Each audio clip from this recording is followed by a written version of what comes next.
I wanted to shoot a quick video to give you some guidance on how to choose a drone flute if you've never played one of our drone flutes before. We have 4 drones available online right now, and there's going to be a couple more available soon.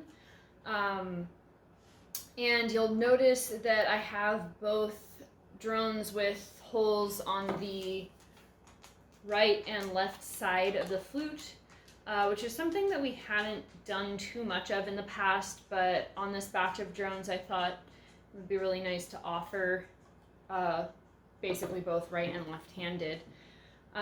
There's some different schools of thought on what right and left-handed flute playing is. There's not really any correct way to play a Native American style flute. You can play it with whichever hand on top or on bottom feels correct to you. One orientation is going to feel a lot better to you and a lot more natural than the other. For me, I play with my left hand on the bottom, which I think would be considered left-handed flute. So when you're looking at the drones that are available, I recommend paying attention to my descriptions, because I mention which side the holes are on and what I think it would be best for either right or left-handed person. So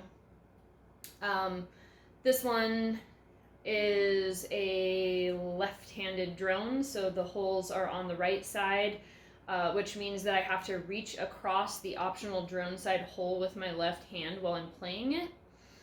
That gives me the ability to actually use that hole as an actual hole that I can play, rather than just having it be a drone note, which is really, really fun.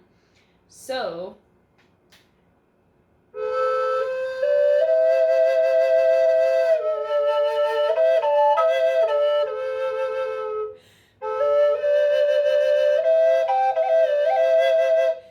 you could teach yourself how to play it with your pinky too.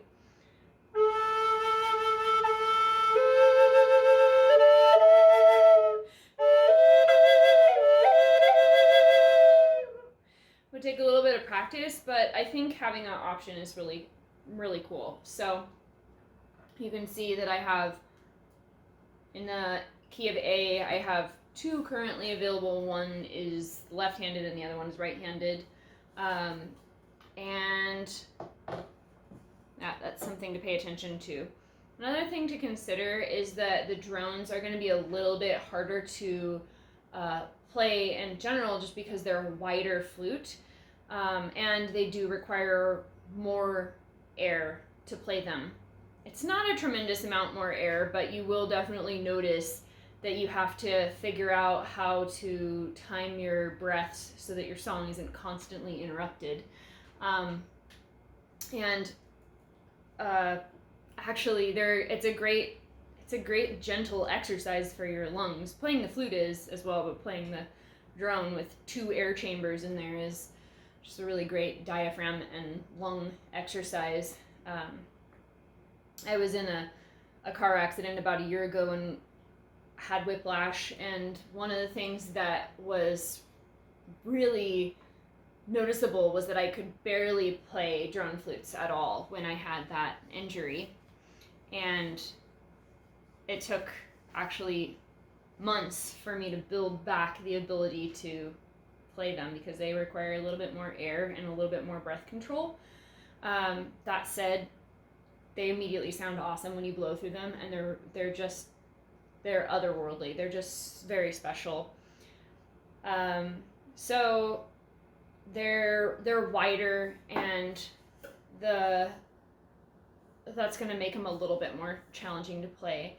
But the fingering hole spacing is going to be the same. So if you have a basic A or a basic G or a basic F sharp, it's going to be the same on the drone flute as it is on your basic single flute. So I've got an A and a G here, and a G, I don't even know if you can see this, and a G and an F sharp.